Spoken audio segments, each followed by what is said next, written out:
In 1901, David Honig published a paper that forever changed our understanding of taste. His research led to what we know today as the taste map, an illustration that divides the tongue into 4 separate areas. According to this map, receptors at the tip of our tongues capture sweetness. Bitterness is detected at the tongue's base, and along the sides, receptors capture salty and sour sensations. Since its invention, the taste map has been published in textbooks and newspapers. The only problem with this map is that it's wrong. In fact, it's not even an accurate representation of what Honig originally discovered. The tongue map is a common misconception, something widely believed but largely incorrect. So where do misconceptions like this come from? And what makes a fake fact so easy to believe? It's true that the tongue map's journey begins with David Honig. As part of his dissertation at Leipzig University, Honig analyzed taste sensitivities across the tongue for the 4 basic flavors. Using sucrose for sweet, quinine sulfate for bitter, hydrochloric acid for sour, and salt for salty, Honig applied these stimuli to compare differences in taste thresholds across a subject's tongue.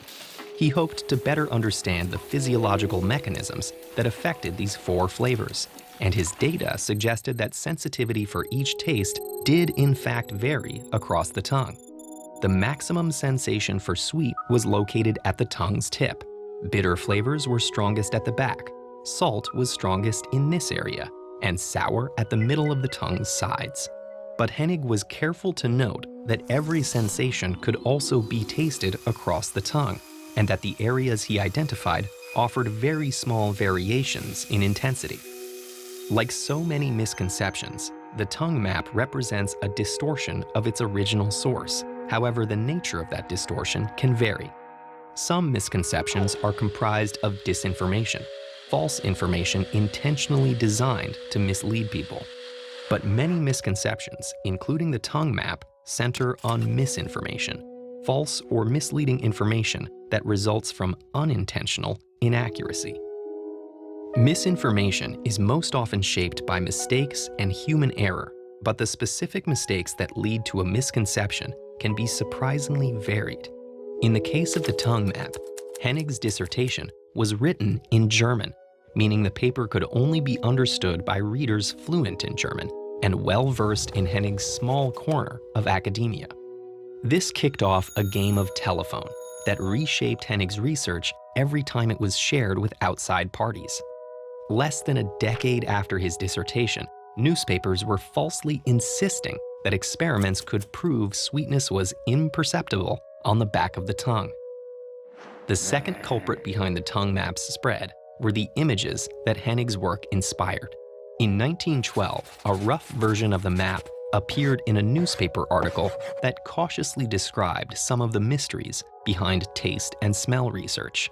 Featuring clear labels across the tongue, the article's illustration simplified Honig's more complicated original diagrams.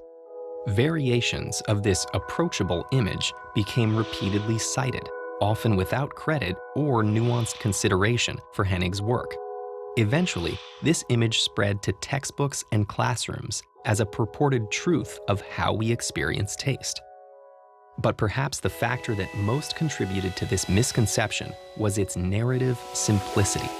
In many ways, the map complements our desire for clear stories about the world around us, a quality not always present in the sometimes messy fields of science. For example, even the number of tastes we have is more complicated than Honig's work suggests. Umami, also known as savory, is now considered the 5th basic taste, and many still debate the existence of tastes like fatty, alkaline, metallic, and water-like. Once we hear a good story, it can be difficult to change how we see that information, even in the face of new evidence.